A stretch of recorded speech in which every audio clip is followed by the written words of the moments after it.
Hi, I'm Mal from the Money Study, bringing you another episode of our Take 10 Challenge, and we're up to number 98, part 7 of our Buying an Investment Property series here.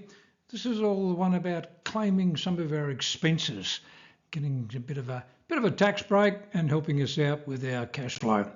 Before we kick off, there's the disclaimer, all about facts and figures, and is not advice in today's video. Okay, now there is a bit of a difference between some of our expenses. We've got ongoing expenses, things that are going to occur every quarter, every year. We've got our maintenance and so forth, just ongoing costs. And then we've got the cost in getting in, which we've been talking about over the last couple of sessions. And these things are basically treated differently as far as the taxman is concerned.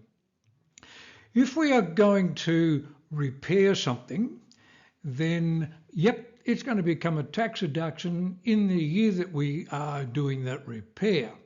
But of course the tricky part here is it actually a repair or is it actually an improvement?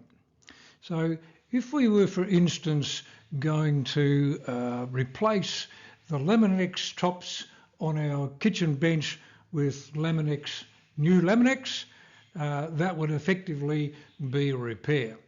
If we were to replace our Laminex benches in our kitchen with marble top, it's obviously an improvement, and hence that is a capital expense. Now, what's the difference? A repair is a repair, so you can claim it in the year that you do it. An improvement is a capital expense. You can't claim it as a repair. It literally will just come off when you come to sell your property. You get hit with the capital gains tax. You could then reduce your capital gains tax liability by the amount that you've improved the property by. So we've got a thing here where we can claim expenses for repairs immediately in that year, but capital expenses and improvements we can't claim until we actually then sell the property.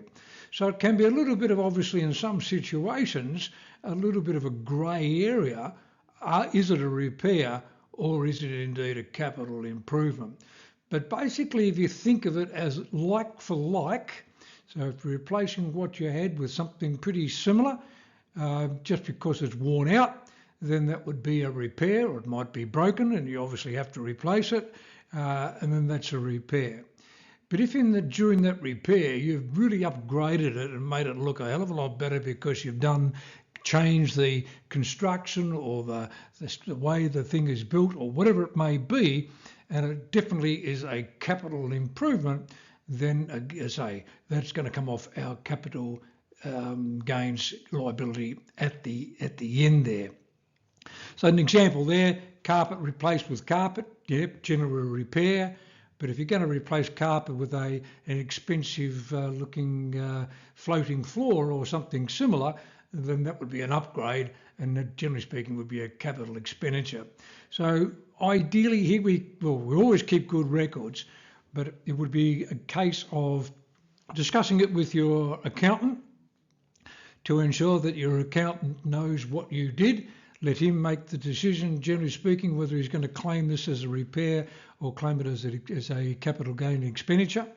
And of course, by having good records, it also means that if you have replaced it and improved it, then of course we may need to change our depreciation schedule because we've now got a brand new item that is now going to depreciate over time. So can be vastly different between what you could, everyone just sort of thinks, oh yeah, I've just fixed my apartment up, that's a repair. Not necessarily. So it really does come down to what have you done? Is it like for like, or have you replaced something with something far more expensive?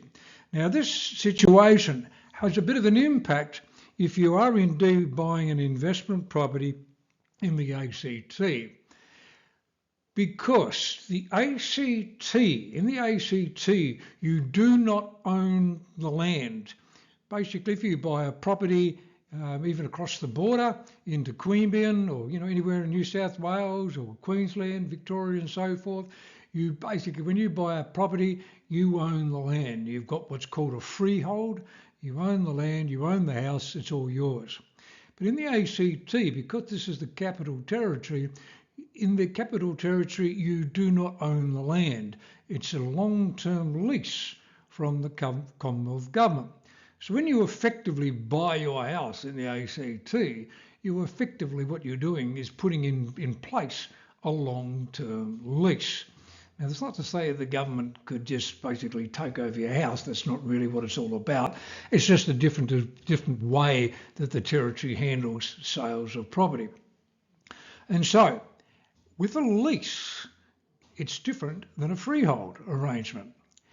And so, if you were to have any capital expenses, meaning any expenses in putting the lease into place, it is indeed a tax deduction in the year that you started that lease.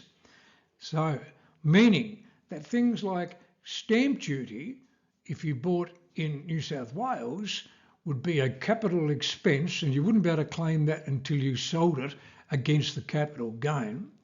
But in the ACT, because it's against a lease, you can indeed claim the stamp duty in the year that you indeed started and bought your property.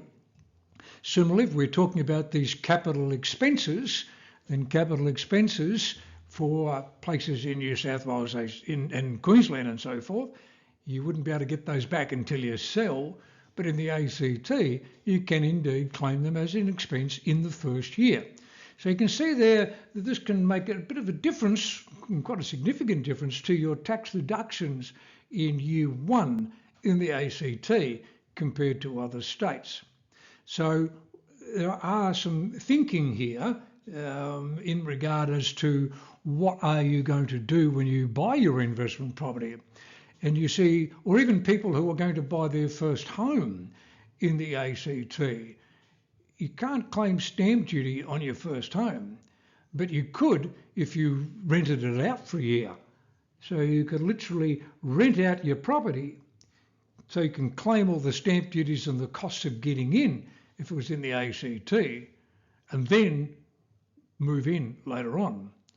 So you basically, it's a rental property for a, I'm not too sure it's 6 months or 12 months, but let's just say you've moved in, you've rented it out for the first year, and then you move in, you've been able to claim all of those tax deductions. Now, of course, if it's your first home, well, then it may be that you miss out on first homeowners grant because you're buying an investment property. So you need to do your sums, need to do your homework as to really work out what is the best way to structure this. But be aware that the ACT is different than all the states purely because it's a leasehold rather than a freehold. I would strongly suggest that someone in this situation looking to purchase in the ACT sits down with a good accountant and does the numbers regarding to what they've been entitled to if they lived in it, what they've been entitled to if they rented it out, what are the time frames and so forth. So a few little bit of issues there in this whole business of claiming tax deductions upfront and ongoing, and depending on what state you are in. Sorry, not what state you're in, but what state you are purchasing your property. All fun stuff, and we look forward to joining you in the next session.